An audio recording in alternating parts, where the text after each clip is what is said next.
Hello, welcome to another assembly with myself, Mr. Bennett. A couple of updates, and obviously I'll share a little theme with you also. Firstly, Google Classrooms. The staff have been using Google Classrooms a bit this week, getting to grips with it, looking at how we can set assignments on it. And obviously your parents and carers will have received an email from Mr. Dean telling you which tasks will be setting on there, and how we'll be sharing some feedback with you using that platform and hopefully helping you progress in your work a little better with some advice that fits you as an individual. I also want to introduce some of the features that we've got going on, or some of the things you can get involved in while we're not in school, actually in the building. We're still a school community and there's still lots of things that you can do to be a part of our community. So I'll talk you through some of them just now. So the first one of these is our PHS Rocks project. We've had a number of key workers, children in school, designing some rocks for us as a part of this, with positive messages that we can have around our school grounds in one area when we return to school. It'd be lovely to have some more of these. You can work on them at home and keep hold of them so that when we are able to return to the building, we'll be able to share these together.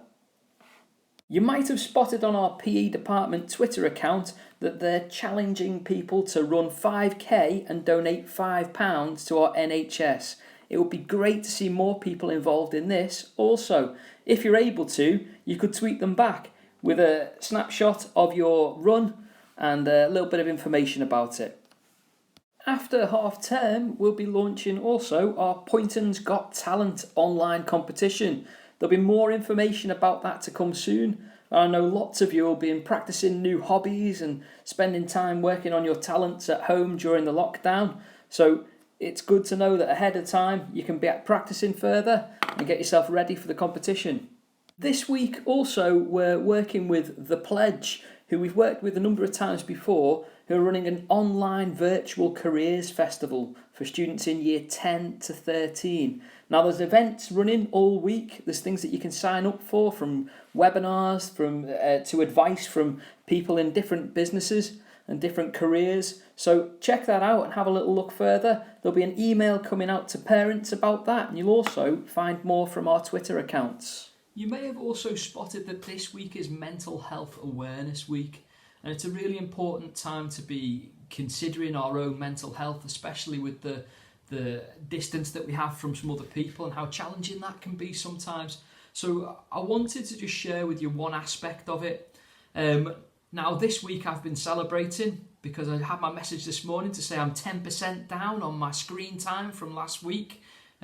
Which is quite a challenge because I feel like I've been looking at my phone a lot. And I know we're kind of hooked in this digital world where social media is kind of taking over.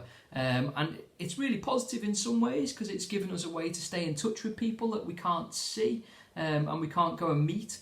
But also it can be challenging sometimes with some of the accounts that you look at. And I just want to share with you one particular post that stood out for me. And surprise, surprise, I came across it in my Instagram feed, and it was from a group called The Happiness Project. And it was just entitled Stop Scrolling. And it gave us some bits of information to think about when we're scrolling through the internet, to think about what are we looking at, and is it helpful for us? Is it good for our mental health? And there was 3 points in there. And the first one says, am I seeing posts that make me unhappy? Now, I know sometimes when I'm flicking through my social media, there are things that I come across and they make me have a grumble and they make me have a moan. And I don't necessarily need to see all of them. The second point was, do I follow accounts that make me feel like I need to be someone else? Now, this is something we come across all the time. There's lots of people doing things and we think, why aren't I doing that? I should be getting involved in that. Why aren't I going and doing this particular thing? When actually some of us might not be able to, we might not have the capacity to. So it's difficult, and you should always consider, are they the right things to follow? Are they putting you in a positive place for your mental health? And the third one was, am I comparing my life, body and my success with others? Now, you'll notice people don't really post misery.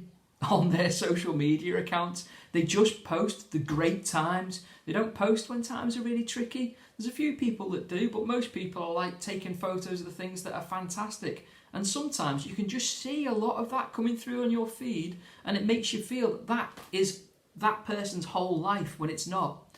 And it's important to remember that we don't need to compare ourselves to everyone online. We are our own individuals, and sometimes it can really do us a bit of misjustice and make us feel terrible if we're comparing ourselves to the people that we see on our social media. And the last one is just an overarching kind of thought that you need to consider when you're on your social media, and that's just, is the way I use social media affecting my mental health? I just want to leave you with them thoughts for Mental Health Awareness Week, because we are now online more so than ever, and it's important that we consider looking after ourselves and keeping our mental health as positive as it can be over these quite challenging times. So I will leave you with that. I do hope that you are safe and well and your families are all okay. And we are, as ever, really looking forward to seeing you one day when we're able to. Take care.